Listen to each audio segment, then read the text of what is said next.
Welcome students to today's session. We are going to move on to a new chapter, physical and chemical changes.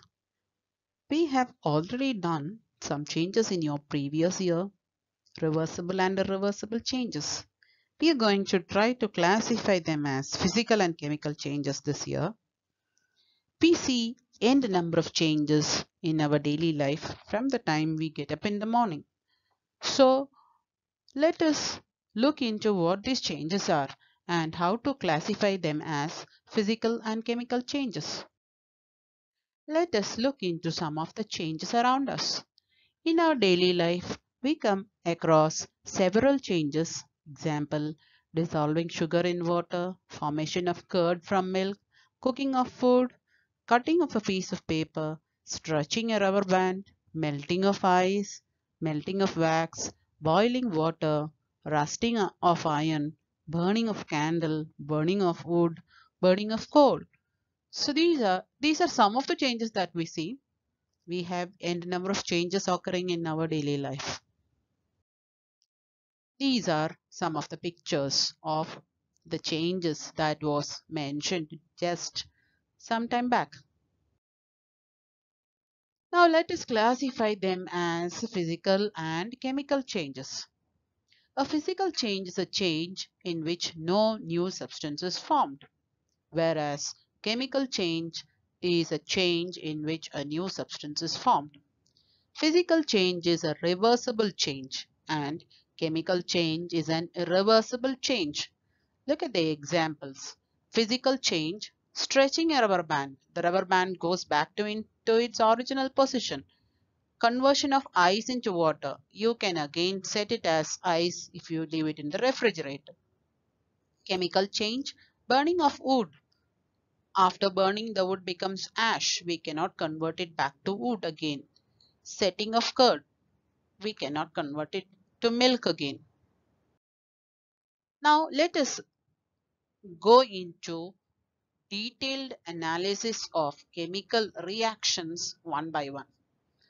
Listen carefully. You have to understand what the reaction is and learn how to write the chemical equation of reaction in words, and also observe carefully what are the products formed, etc. So we are going to do only one reaction in this session, that is burning of magnesium ribbon. With your session will be attached the activity of burning of magnesium ribbon, which you can go through to get the first hand experience of how to light a magnesium ribbon and how it looks like. It's a very brilliant experiment. Magnesium is a metal which has got the color of silvery gray. Usually when we take a magnesium ribbon in the laboratory, it has got a coat of magnesium oxide on it, because magnesium reacts very spontaneously with oxygen in the air, and a uniform coat of magnesium oxide is formed on the magnesium ribbon.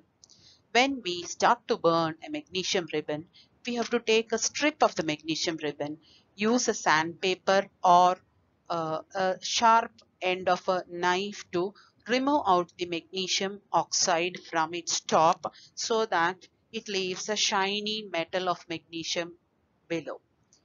After doing this, we have to take a Bunsen burner or a candle flame, and a strip of magnesium ribbon can be heated over the flame. The magnesium reacts with oxygen and burns with a very brilliant glow, and after burning it leaves behind a powdery white color ash called as magnesium oxide. Now we can write this reaction as it is written here, that is metal magnesium Mg reacting with oxygen O2. It leads to the formation of magnesium oxide MgO.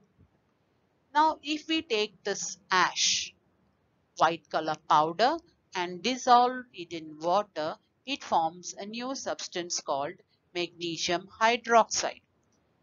Magnesium hydroxide can be tested. It is a basic solution.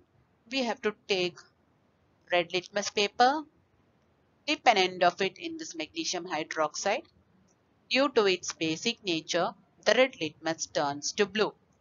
The reaction of magnesium oxide with water can be written as magnesium oxide MgO in the presence of water H2O gets converted to magnesium hydroxide, which is written as MgOH twice. Okay, so this is how you write a reaction.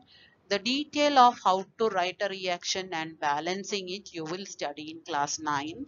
So it is enough if you learn the word equation, but know what is the formula of the compound that you are writing.